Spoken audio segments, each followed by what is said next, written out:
Good morning, everyone. This is Hope 4G, IB MYP Coordinator at the International School of Denver. I am sending along this video to help you understand a little bit more about ManageBac, assessment in the MYP, and specifically how to access information for this coming report card, which will be released on Friday at the end of the day. As you know, we have 3 trimesters. Fall has already happened. This was the winter trimester, and then spring trimester is coming up.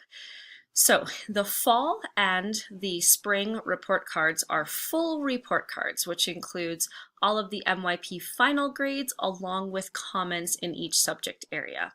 However, this March report card, or the report card for the winter trimester, is what's considered basically a progress report. So you will get scores on that report, but you will not see written comments inside the report card from each of the teachers. Rather, what we're asking you to do is just to be sure you have seen the detailed feedback in each of the tasks that have been given to the students in their subject areas. So we're here on the ManageBac sort of overview page, which is the page that you see when you first log in as a parent into ManageBac. And so I want to walk you through a few things in here just to make sure that everyone knows how to access that information. So on the overview page, you're going to see details about your student. You'll see a calendar, which will show deadlines for upcoming tasks and things that are due for that student. From here on the left-hand side, if you click on the Progress tab, this is where you're going to get information as to students' progress within each of their classes. So this student is a 7th grader, and here is the student's language and literature class. So when we click into this, we'll see the different tasks, the award they've been given on a scale of 0 to 8. And then you'll see also some information about each of those tasks as you scroll down in this screen. There will also be comments that you can access on each of those tasks. So for example, if this student created an essay for language and literature, that essay would be scored, and then there would be feedback given to the student that both the student and you can access. To access the other classes in that student's schedule, of course, you just scroll down through here. So for example, the student takes Spanish Advanced, and when we click through, you'll see the tasks again listed here, and then you'll be able to see the feedback given. So this particular screen, this Progress tab, is really important for you to look at throughout the year, actually, but with this end of the trimester for March, you'll want to go through and take a look at the student's progress. That's where you're going to get the most detailed information because the report card will not have detailed comments. When you are ready to access the report itself, that's also on the left-hand side under reports. So if you go here, the most recent report card, of course, was November, the fall report card. So you'll be able to access that one. And then as of about 5 o'clock on Friday, you'll see the March report card for the 2nd trimester here as well. If you are having any difficulty with logging in or accessing ManageBac, just please send an email to hope@isdenver.org, and I will make sure that we get that squared away for you.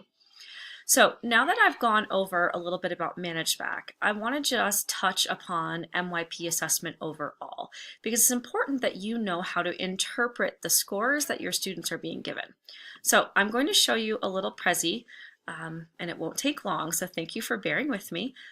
Here, what we're looking at is assessment in general in the middle school, and with the IB, we're looking at criterion-related assessment. What that means is that each of the subject areas is assessed against a set of criteria, and each of those has 4 criteria. So it's criteria A, B, C, D for all the subjects, but they differ from subject to subject. And then each of the classes will assign assessment tasks to test students' knowledge and understanding. So the most important piece of assessment, of course, is to make sure that we're supporting and encouraging student learning. So more than anything, we are asking students to be involved in their education, to take a front seat, and to really look at the feedback they're being given and make changes accordingly. In assessment, we actually look at 2 different forms. So one would be formative assessment. Formative assessment is meant to provide ongoing feedback to the students. So that means that we are guiding them, asking them to improve, and really helping them to understand where they are at before the end of a unit of learning. A summative task, on the other hand, is something that evaluates the student at the end of the unit. So that provides information on their achievement against each of the objectives. Formative assessment will be maybe smaller tasks, things along the way, and it could be, sort of a pop quiz, just an oral conversation where your teacher's checking in with a student, versus a summative, which may actually be a test or a project or a paper, where we're actually looking at how much the student has acquired as far as knowledge and understanding, and if they're able to apply that knowledge as we've asked them to. This is the best analogy that I've discovered along the way about the difference between formative and summative assessment. I think summative assessment is the one that we're all really familiar with, and that's I took a test, I wrote something, I produced something, and I showed what I knew.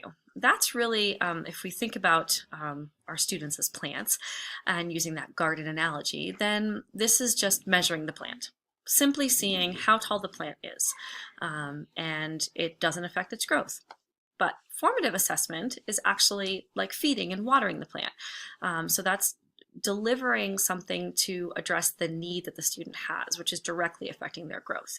So within ManageBac, you should see both formative and summative assessments. Formative assessments will not show up as scored against criteria. Rather, they're going to probably be comment-based. So do look in ManageBac for those because they're equally important. Some of the examples, as I've already mentioned, of assessment tasks are listed here, but by each subject area this is going to change and differ. And keep in mind that some courses in MYP meet much more frequently than others. So you may not see as many assessment tasks in a course like the arts or design or PE, which are only meeting once or maybe twice a week, versus a class like language and literature, the language acquisition courses, mathematics, which meet more frequently. With criterion-related assessment, there's going to be, as I mentioned, a set of criteria for each subject, and there are achievement bands for each of those. And so we're going to take a little bit of a closer look at that. So let's say that we are in the class of language and literature, and criteria A is knowing and understanding. And actually, this is individuals and societies, this particular example. So it used to be called humanities, so you'll see the word humanities up here. So let's say this is individuals and societies, criteria A, knowing and understanding. So there are specific skills the students have to demonstrate, things they have to be able to do, and then the achievement level runs from 0 all the way up to 8. What's important to understand is that for a student to achieve a 7 or an 8 on this particular criteria, they need to take their knowledge and apply it in an unfamiliar way. So this is the equivalent of exceeding expectations, or if we're looking at Bloom's taxonomy, this would be creating new understanding, so very high level thinking skills. Okay, if a student is achieving at a 5-6 level, it means that they're applying their knowledge the way that we expect them to. So a 5 or a 6 out of 8 is actually a good level to be at. That means they're meeting our expectations. Many students feel that seems the equivalent of like a B or a C. These don't have equivalents to letter grades, okay? So these are assessed against criteria. So 7, 8 is excellent, exceeding expectations. 5 and 6 is meeting expectations and applying it in a way that we think is familiar, okay? A 3, 4 means starting to understand what is expected, but maybe a little bit below expectations. Obviously, a 1 and a 2 would be concerning in an area where we're asking the students to perform and show what they know. A 1, 2 would be very concerning, but I want you as parents to understand that a 3, 4 is below expectations, but a 5, 6 is not. So please, when you're speaking with your students, when you're looking at report cards, looking at assessment tasks in ManageBac, understand that as your student achieves a 5 or a 6, they have met our expectations. Moving on, What are the benefits of this criterion-related assessment? Well, it's really clear for students. The students understand exactly what it takes to get a 5 and 6, a 7 and 8. The feedback is very pointed at exactly what we want them to do. It encourages the students to be reflective, to take ownership of their learning, and to really get motivated to get a higher level.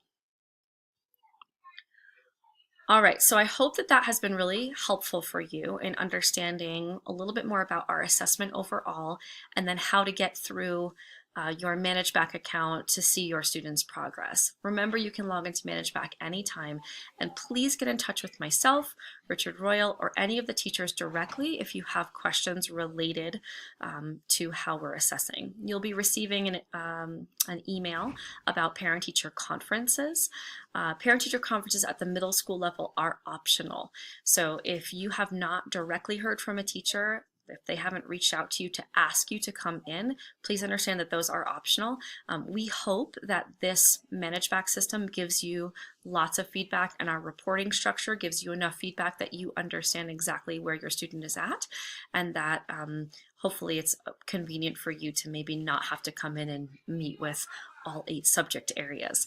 You're more than welcome to, of course, but we want you to know that if there's really a concern, you'll hear from us directly. Thank you so much for watching, and please send along any questions to me. Have a great rest of your week.